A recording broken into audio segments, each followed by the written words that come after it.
Donc, deuxième élément qui sont intégrés dans le réseau. Troisième élément, ce sont des startups qui sont dirigées par des personnes qui sont dans une logique d'apprentissage permanent.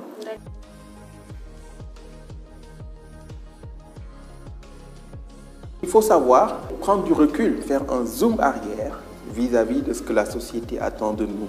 Ça, c'est le premier acte de résilience. Il faut qu'on dise aux entrepreneurs la réalité. L'entrepreneur qui partage ses idées, il a autour de lui tout un écosystème qui lui dit « ce projet va échouer ».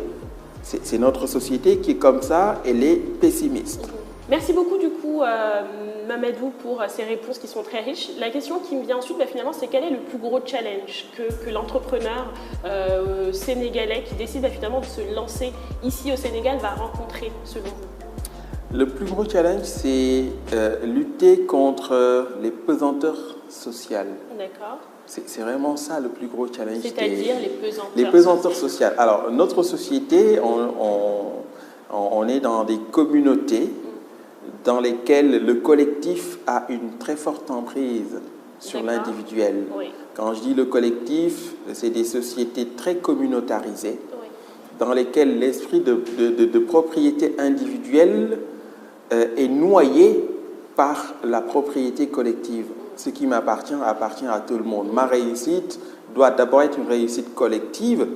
Ma richesse doit d'abord se ressentir dans le groupe avant que le groupe m'accepte une élévation sociale.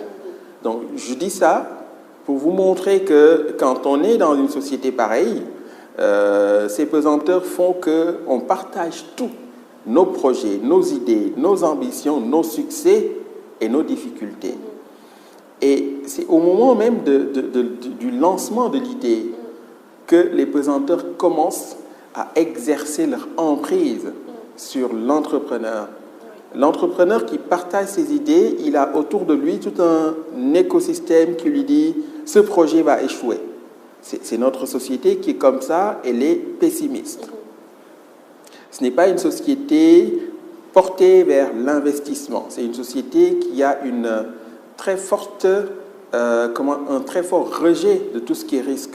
Ça se comprend, on peut trouver des explications en allant dans la littérature managériale, Gérard Bollinger et Gert Hofstede, les différences culturelles dans le management où il y a des sociétés qui gèrent plus facilement le risque que d'autres. La société africaine gère très difficilement le risque. Donc, il y a ces pesanteurs qui poussent les individus à aller dans le négatif en disant que les projets ne vont pas réussir. Donc, il faut d'abord que la résilience du porteur de projet s'exerce à ce niveau en montrant la force de dire « oui, la société me dit que je vais échouer, mais j'y vais et je vais réussir ». Ça, c'est la première pesanteur sociale. La deuxième pesanteur sociale, c'est la capacité à épargner pour investir. Le nerf de l'entrepreneuriat, qu'on le veuille ou non, les motivateurs peuvent dire ce qu'ils veulent, c'est l'argent.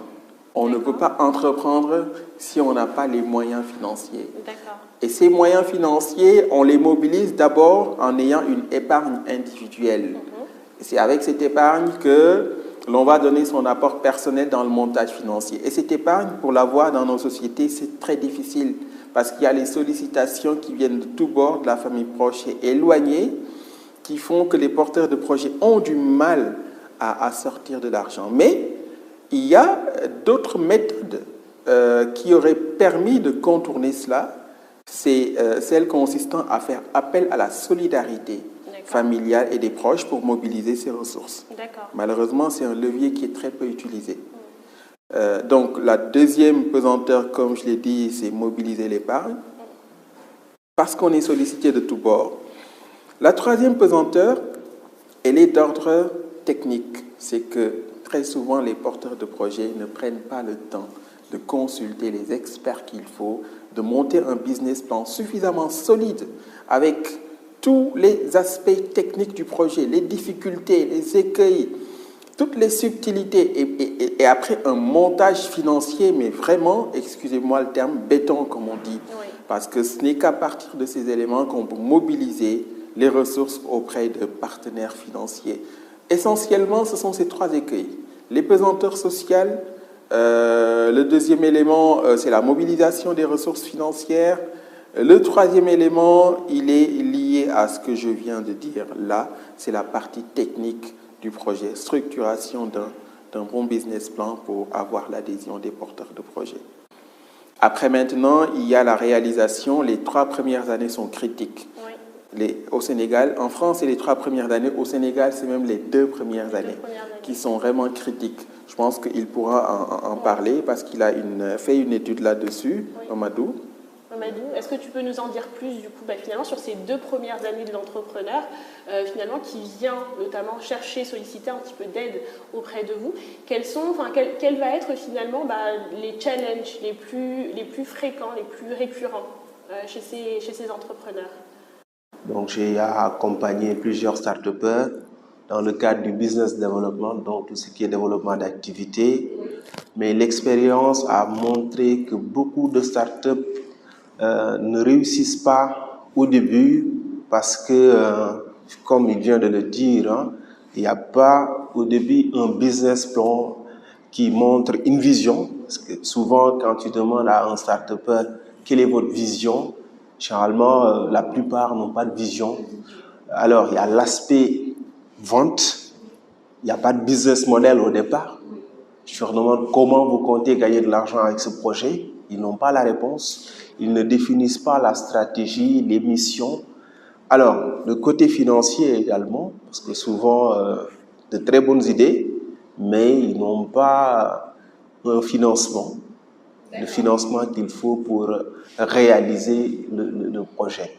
Donc, je pense que, grosso modo, c'est ça, la problématique liée à l'élaboration du business plan, pour montrer la viabilité, pour convaincre des associés ou bien pour convaincre des bailleurs pour la levée de fonds. L'aspect, donc ça c'est l'aspect technique, l'aspect accompagnement en développement commercial, développement des ventes, faire une étude de marché pour pouvoir vérifier l'adéquation entre le produit et les besoins des consommateurs. Ça aussi, beaucoup, ils ont une très bonne idée, mais ils ne prennent pas le temps d'étudier parce qu'une étude de marché également, ça coûte cher et au début, ils n'ont pas beaucoup d'argent. Souvent, ils n'ont rien pour faire des études. L'autre aspect également, c'est un aspect lié à l'entrepreneur lui-même. L'entrepreneur lui-même, donc il a parlé des pesanteurs sociales et tout. Je pense que c'est plus ça. D'accord. Très intéressant du coup ce que vous dites. Et c'est très intéressant notamment parce que j'ai rencontré un entrepreneur dernièrement et qui me disait que finalement, l'argent peut être contre-productif quelquefois. C'est-à-dire qu'en fait, étant donné qu'il y a beaucoup d'entrepreneurs qui veulent absolument finalement leur frein de départ, je ne peux pas me lancer parce que je n'ai pas d'argent. Pour certains entrepreneurs, ça peut devenir contre-productif le fait de se dire, si je n'ai pas d'argent, en fait, si on commencerait avec beaucoup d'argent, étant donné qu'on ne connaît pas le marché, qu'on ne connaît pas finalement l'écosystème, on ne sait pas comment ça fonctionne, on risque de perdre plus finalement que quand on commence très peu, avec très peu de moyens. Qu'est-ce que vous en pensez ? Alors, oui, c'est une réalité. je rigole parce que je l'ai vécu. Oui. Moi-même, je suis entrepreneur. D'accord. Et jusqu'ici, j'ai plus échoué que réussi. D'accord. Et je partage volontiers mes échecs. Oui. Parce que je dis qu'à travers ces échecs, les gens peuvent beaucoup apprendre. Quand je suis rentré au Sénégal, mon objectif, c'était de créer des emplois. Et comme je suis très proche de la terre, de l'agriculture, j'ai construit une ferme au Lac Rose avec beaucoup d'argent. Okay. J'ai commencé à faire des investissements. Tous les villages environnants se posaient la question, mais qu'est-ce qu'il vient faire dans ce milieu où il n'y a que des champs? Il construit avec ce type d'investissement. Et pendant 5 ans, j'ai investi. Je dois en être au moins à 50 millions. C'est vrai que ça peut paraître peu, beaucoup, selon les échelles où l'on se situe. Mais ça n'a pas marché parce que tout simplement, de l'autre côté, les gens pensaient que je pouvais tout le temps remettre de l'argent. Et comme je suis cadre et que je n'ai pas le temps de tout le temps contrôler, je me faisais gruger ça et là. Et à un moment, j'ai arrêté le projet.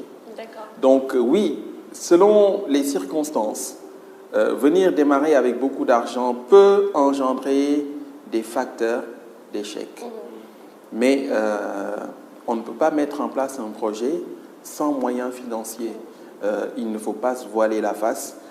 J'aime bien les motivateurs qui disent qu'on peut démarrer avec rien du tout, que Bill Gates a démarré avec...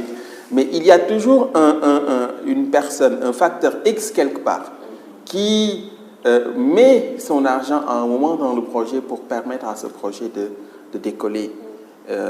Donc, que ce soit le porteur du projet lui-même ou bien des partenaires qui ont été séduits par le montage technique, à un moment ou à un autre, l'argent fait la différence. Donc, dire qu'il peut être un facteur contre-productif, c'est quand l'entrepreneur n'a pas été techniquement suffisamment outillé. Ce qui a été mon cas dans le domaine de l'aviculture dans lequel je m'étais lancé. Je n'étais pas techniquement suffisamment outillé, mais ce n'est pas parce que j'avais mis beaucoup d'argent que ça a été un facteur d'échec. Le facteur clé de succès, c'est la connaissance de ce que l'on fait. D'accord. Très intéressant, merci beaucoup du coup Mamadou. Alors, j'ai une question du coup par rapport à l'échec. Tu as beaucoup parlé d'échec, notamment Mamadou également. Comment on gère finalement l'échec au Sénégal, surtout quand on décide de devenir entrepreneur? J'ai rencontré des entrepreneurs ici qui étaient dans des multinationales, qui avaient des positions très confortables, qui du jour au lendemain ont décidé finalement de créer leur entreprise. Comment, selon vous, est-ce qu'on peut finalement réussir du coup, parce que vous avez parlé de plein d'éléments hyper intéressants qui sont hyper culturels et hyper sociétals du coup dans la société. La pesanteur sociale, c'est quelque chose que j'avais jamais entendu et je suis bien contente de l'apprendre aujourd'hui. Comment est-ce qu'on gère finalement l'échec au quotidien en tant qu'entrepreneur? Alors, le mot aussi qui revient très souvent, avoir une forte résilience. Savoir aller au-delà des frustrations. Aller au-delà des difficultés du quotidien, ne pas pouvoir satisfaire des besoins qu'on arrivait à satisfaire lorsqu'on était employé.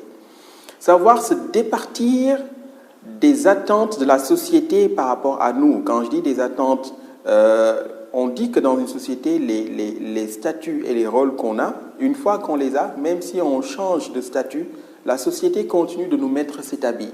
Oui.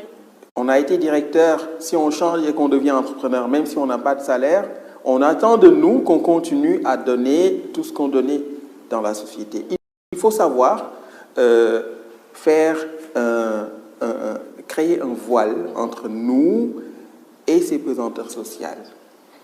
Et donc prendre du recul, faire un zoom arrière vis-à-vis de ce que la société attend de nous. Ça, c'est le premier acte de résilience. Le second acte, c'est ne pas compter ses efforts. Et se dire, ce sera peut-être au bout de la 9e tentative que je vais réussir. Pas au bout de la première, ni de la deuxième, ni de la troisième. Ne pas écouter ceux qui pensent que oui, les motivateurs qui vous disent, oui, mon parcours, j'ai fait ça, je n'ai eu que des réussites. Le vrai entrepreneur, c'est celui qui échoue 9 fois et qui réussit à la 10e fois. Il faut qu'on dise aux entrepreneurs la réalité. Vous aurez plus de chances d'échouer que de réussir. Vous allez moins dormir, vous dépenserez beaucoup plus d'efforts, peut-être pour moins de satisfaction dans l'immédiat, mais avec un futur beaucoup plus facile, beaucoup plus radieux, beaucoup plus clair pour l'entrepreneur que pour la personne qui est salariée. Et c'est un travail du quotidien.